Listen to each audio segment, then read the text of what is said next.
Peace Prize committee has done it again, picking another controversial winner this year, none other than the European Union.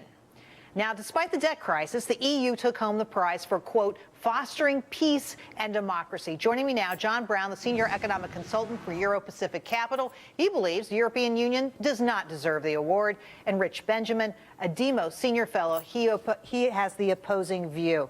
Rich, I'm going to start with you. I'm going to read the rationale that the Nobel Prize Committee gave. They say the European Union and its forerunners have for over 6 decades contributed to the advancement of peace and reconciliation, democracy, and human rights in Europe. Why do you think they chose the EU for this prize?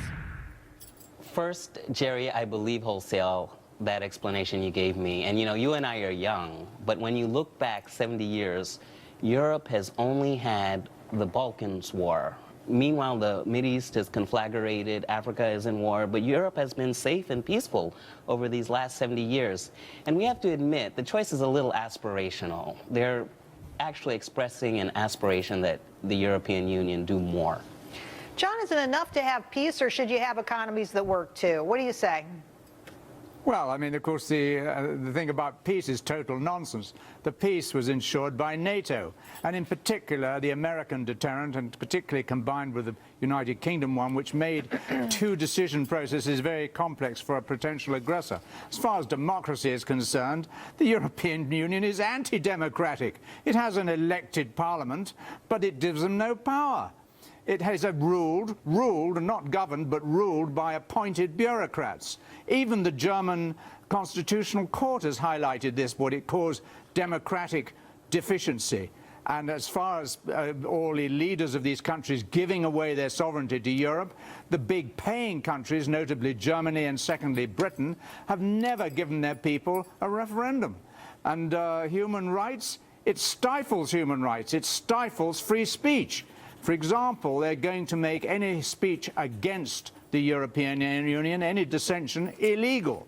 They fined the leader of the UKIP party in Britain, which is now coming up to being the second party in Britain, a tremendous fine for giving his personal view. I think something to pay attention to here, and something that really shocked and surprised me. Angela Merkel went to Greece to talk to people there as they are trying to help this country bail out of its many problems. What was she met with? Nazi protesters. She's delivering austerity. Yeah, so, and there's been so much violence in Greece. How is it possible that the EU deserves this award? Greece is exactly. She's delivering. Greece is just one country out of 27 in this entire union. And they've never said that the EU has been entirely responsible for the peace. Of course, NATO has had its share.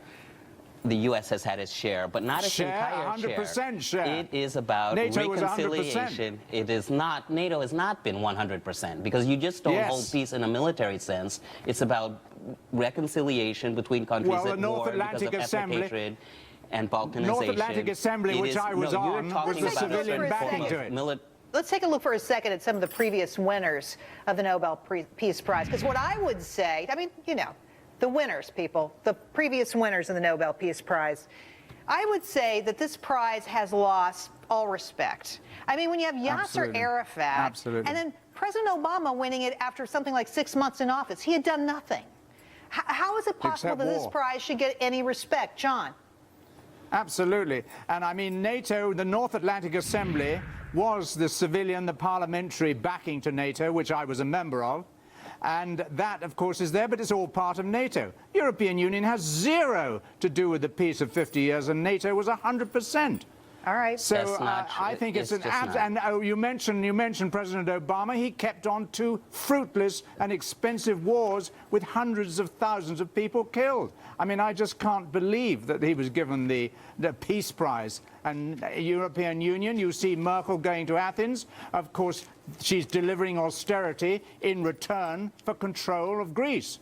And the Greeks don't like it. Rich, last word here. We're about to go. Rich, last word. He's talking about highfalutin ideas. When you look at individuals, when you look at families, when you look at markets, the EU Union has done reconciliation and peace building. And when you talk about human rights, by the way, what they've encouraged for member unions with women, with gay marriage. The European Union has done a lot. Meanwhile, towards- people are on the streets protesting, and they're burning leaders in effigy. I But mean, you- how is this But peace? Jerry, I don't know. You can't Because they scapegoat were the never EU given a choice. They were for never given a for choice. It's Greece's economy. undemocratic. You're scapegoating the EU for global economic forces that it boy. cannot Here we get. go. that Here we it go. cannot get We're gonna credit leave for. it there, I mean, it's so guys. typical of the left. It's so typical of the left to say that. The We'll European agree to Union is disagree unpopular here. because people John and Rich, hate thanks it. for coming on tonight. you. We appreciate your time. It's clearly something we're never going to agree on. Now we want to know what you think. Here's our question tonight. Did the European Union deserve the Nobel Peace Prize? Log on to jerrywillis.com. Vote on the right-hand side of the screen. I'll share the results at the end of tonight's show. And still to come, what will get investors